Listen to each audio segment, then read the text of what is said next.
Welcome students, যারা semester 4 এক্সামের সাথে সাথে সেমিস্টার 3 সাপ্লিমেন্টারি এক্সাম দিলে সেই সাপ্লিমেন্টারি এক্সামগুলোর কিন্তু অ্যান্সার কি প্রকাশিত হয়েছে।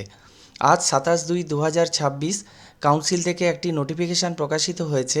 এই নোটিফিকেশানে দুটো কথা, ইম্পর্ট্যান্ট কথা বলা আছে, তোমরা শুনে নাও। প্রথম কথা হচ্ছে, যে অ্যান্সার কিটা প্রকাশিত হয়েছে সেই অ্যান্সার কিটা আগামীকাল অর্থাৎ 28/2/2026 তারিখে কাউন্সিলের ওয়েবসাইটে আপলোড হবে। এবং আরেকটা কথা বলা আছে, যখন অ্যান্সার কিটা আপলোড হবে তোমরা সেটা দেখতে পাবে কোথায়? কাউন্সিলের ওয়েবসাইটে। এবং সেই অ্যান্সার কির সঙ্গে যদি তোমার মনে হয় তুমি যে অ্যান্সার কি করে এসছো সেটার সঙ্গে মিলছে না, অর্থাৎ তোমার অ্যান্সারটাই ঠিক, তখন তুমি চ্যালেঞ্জ করতে পারো। সেই চ্যালেঞ্জ করার জন্য পার কোশ্চেনে 200 টাকা করে অনলাইন মোডে জমা করতে হবে। কোথায় জমা করবে?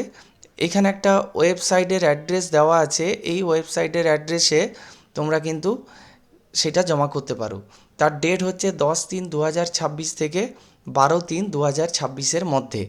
এবং এই তোমার চ্যালেঞ্জ করার পর কাউন্সিল কি করবে? রেসপেক্টিভ সাবজেক্টের এক্সপার্টকে এনগেজ করবে এবং তারা যদি দেখে যে তোমার চ্যালেঞ্জটাই ঠিক, অর্থাৎ তুমি যে কোশ্চেনটা চ্যালেঞ্জ করেছো সেটা তোমার অ্যান্সারটাই ঠিক, তাহলে কাউন্সিল তোমাকে ওই পার কোশ্চেনে যে 200 টাকা করে নিয়েছিল সেই 200 টাকা ফেরত দিয়ে দেবে।